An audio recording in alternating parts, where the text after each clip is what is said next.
Hi everybody, welcome back to Interceptor Research's Religion and Final Fantasy. Today we're going to talk about Final Fantasy 15.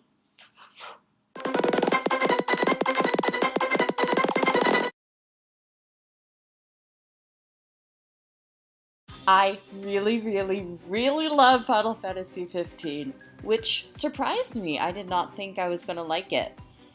I think I was a little bit, burnt out from previous Final Fantasies and was not particularly expecting anything great, but it just hit all the right buttons for me, particularly respect for religion, some really interesting cast and supporting characters, overuse of Latin and German.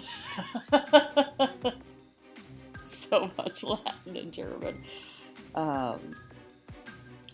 Artificial technology, evil empires. It's just crazy fun. And originally it was part of the Final Fantasy 13 Final Fantasy Type O mythos, which explains some of it, particularly, as I mentioned last time, Noctis's destiny that he cannot get rid of. But it has a totally different take on it. So in this world, the gods, the things closest to gods, are the astrals, the hexatheon. They go by several different names, and hexatheon just means 6 gods in Greek, and there are in fact 6 of them.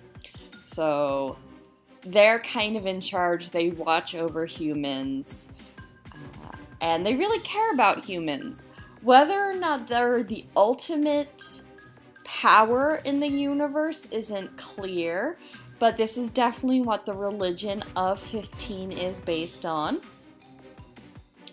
And there's a couple different instances of the astral relationship with history. So about 2,000 years ago, there was the first major civilization, Solheim, which just means like sun place.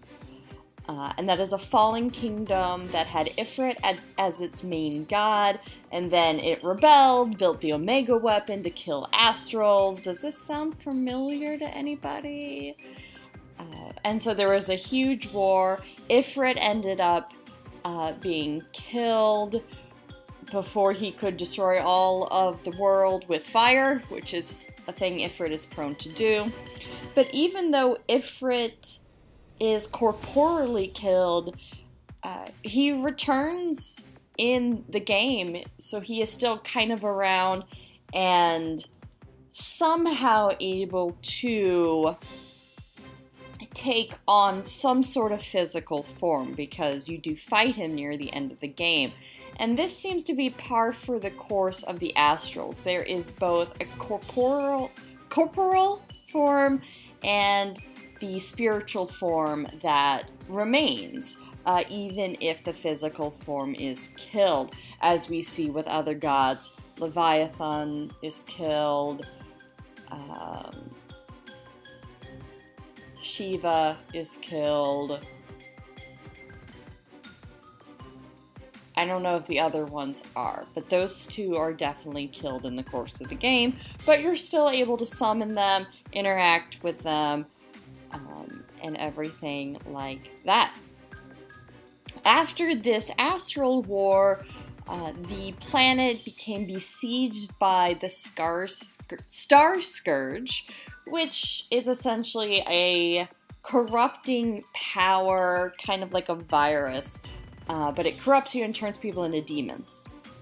Okay.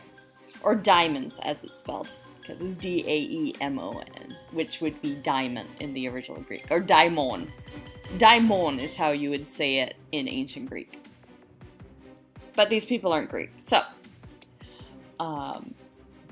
thankfully someone was able to defeat the Star Scourge the first time. We won't get into that for spoilers. But from this came both the line of Kings of Lucius, which is where Noctis comes in, the line of the Oracles, which is where Luna comes in, and the crystal being protected by the line of Lucius, which is the soul of the world.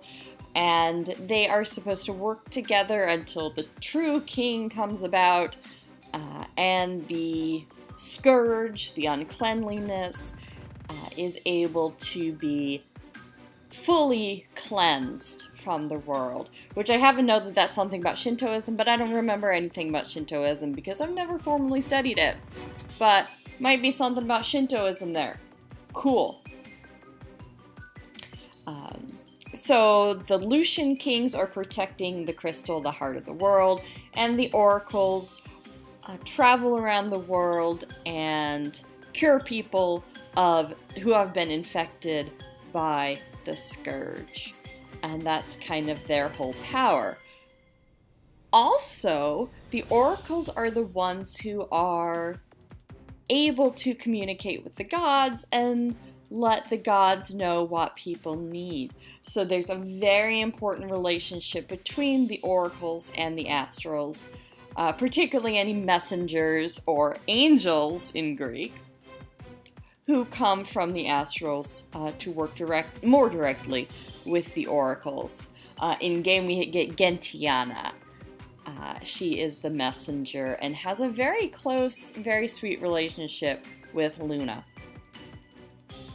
So the people of the world really love and respect the oracle, and really respect the astrals and the places where they have died, or where, in the case of Titan, for example, he's holding up the world and the city gets power from it.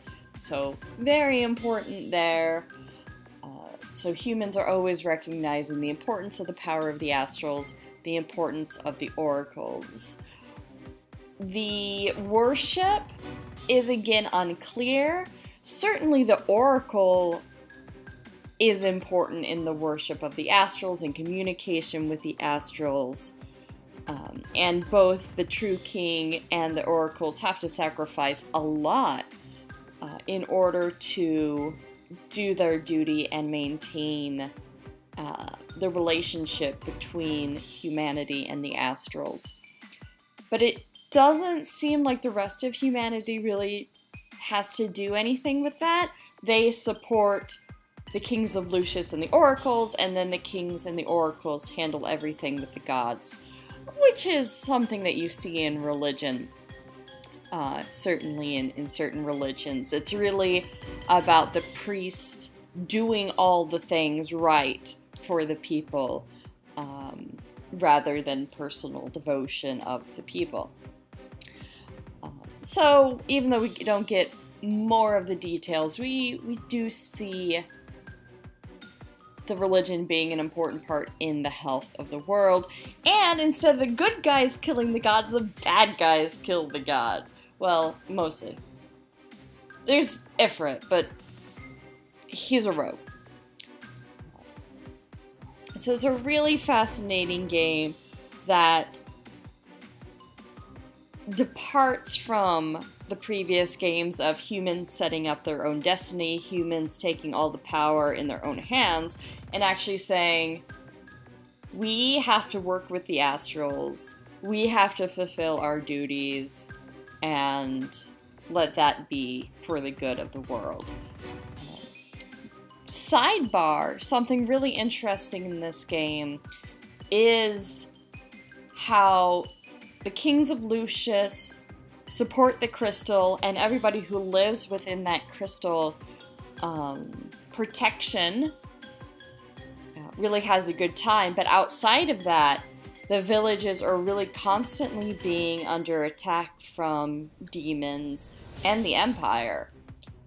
So there is that difficult conflict between how can you stop all the evil, right? And unfortunately, before Noct, the kings just didn't have power or enough power to use the crystal to protect the whole world. And so a lot of people really suffered. And I found it really interesting how when Noctis finally gets out of insomnia, he is able to see how much other people suffer while the citizens of the city are really having a pretty good life without fear of demons, without having to spend money, all that kind of stuff. It kind of reminds me of the story of Buddhism and the founding of the prince who went out and realized, wow, other people suffer. I have to find the way to get them to stop. So, interesting connection that's out there. Just a really fascinating game. I really loved it a lot. But that's also the last Final Fantasy in the main series, so we're wrapping up here. So thanks everybody who's been watching and commenting, and definitely hit me down below with other questions of, things that have to do with the field of classics in video games. So that can be religious questions, historical questions, linguistic questions that I can talk about. I'm wondering if maybe instead of doing set videos, I have a live show, maybe once a week or every other week, where I focus on a particular question, but I do it live and people can chime in and view.